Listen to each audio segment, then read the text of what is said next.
Y'all see that? We got 3 designs for the 3 giveaways for $25K. You guys thought I was kidding around. We're gonna put up a post here on the community page. Make sure you're subscribed to the YouTube channel, and make sure you're following TikTok, and that's gonna enter you into the $25K giveaway. May 15th. Make sure you're subscribed here, totally free. Make sure you're following over on TikTok, totally free. Will's gonna pull a random name generator out of the pool of names and subscribers and followers between TikTok. I really appreciate all the support. You guys have been unbelievable, and I'm looking to do a few more giveaways throughout this year. So be watching, listening, make sure you're subscribed to the channel, dropping a like on the video, and watching the whole video all the way through. That really helps the channel. Also, there is a members only giveaway, but you gotta be a member to find out what that is. Hit the join link in the description below. Thank you guys so much for supporting what our message is and just trying to bring awareness of what this team works so hard to do on these projects. Thank you guys.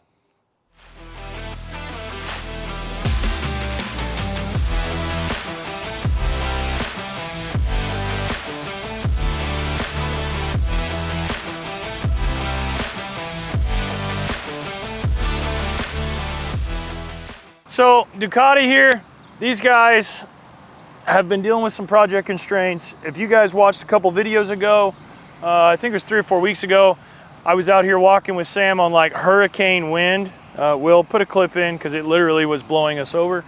Those challenges on top of these challenges make everything worse. If you've got an hour turnaround for a pit or...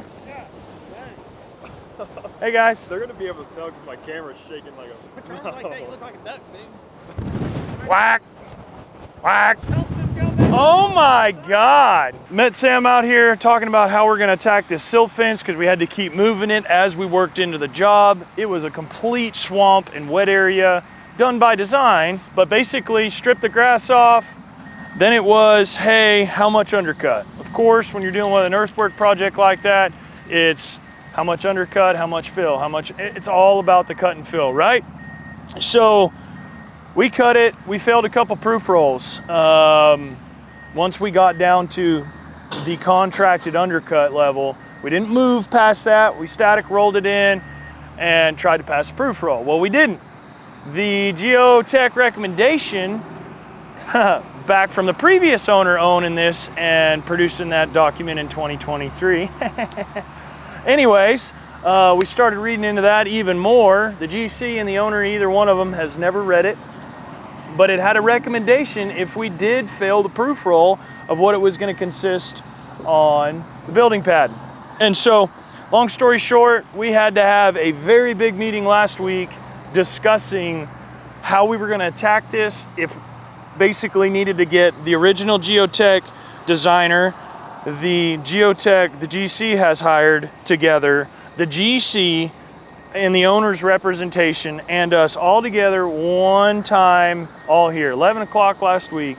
Sam basically kept his mouth shut. I kept my mouth shut and said, hey, look, we're not going to give you any recommendations, but we do believe we can bridge lift this. And if you guys are in the earthwork world, you know exactly what I'm talking about. There's some areas that's going to have 6-7 foot of fill in this area by the time it gets up to subgrade, let alone finish grade. So, the geotech suggested a bridge lift rather than deal with $150,000, $200,000 worth of geogrid and B-stone and base and all this extra quantities that wasn't in the original. So Sam's been doing a great job. Bill's been doing a great job. They've been out here pretty much every freaking weekend, de-watering the site, Saturday, Sunday. I've been pitching in we're not too far from the shop, about 15 minutes. So if I can be swinging by, I'll kick the pump on, fuel it up, and knew what this job site looked like on Sunday. It had 3 foot of water in it in this swimming hole right here, and there's no way you would have stuck a dozer in it. So here we are on Wednesday, churning dirt, making production, just before a dadgum another rain event hits. We're bringing in select fill.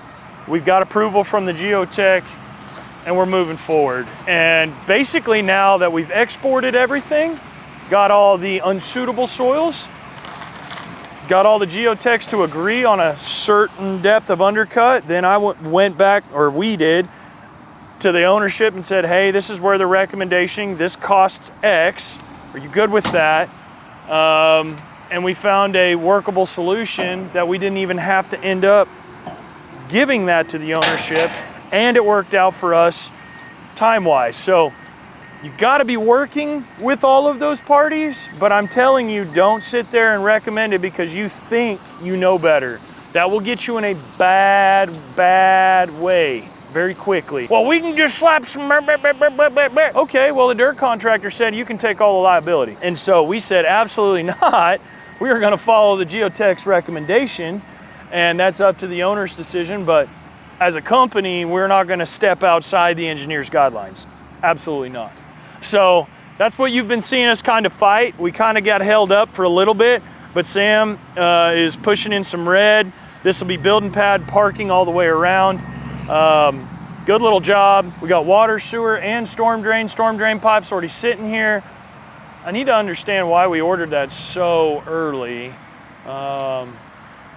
Because we're like 3 weeks from scheduled out from pipe boys being here. And Sam and Bill put in storm drain as well. But anyways, airplane, squirrel. No, I've really enjoyed learning the site conditions and having to mitigate those properly, dewatering, groundwater. We knew it was going to be pretty substantial to deal with.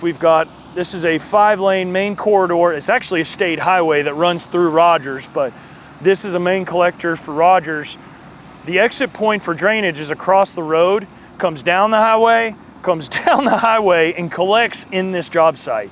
So, and it was all a very low-lying area. And it took some thought and planning and really making sure every step wasn't taking 3 steps back, because in these site conditions, it can cost you a lot of money, and it's not up to the owner to pay for your mistakes because you didn't properly plan. I've been there, we've been there as a company, and so I got with Sam, worked out a strategy, how to mitigate the groundwater, number 1, coming straight up, number 2, dealing with all the drainage coming to the job, and then number 3, where are we gonna exit it, and how fast can we get it dried, how big of a pump, how much water, all those questions we had to deal with right off the start. Gave Sam those answers, and he has been flying, absolutely flying. What do you say, old Chad? He didn't even wave. Anyways, Chad Wales, wave next time, would you, fella?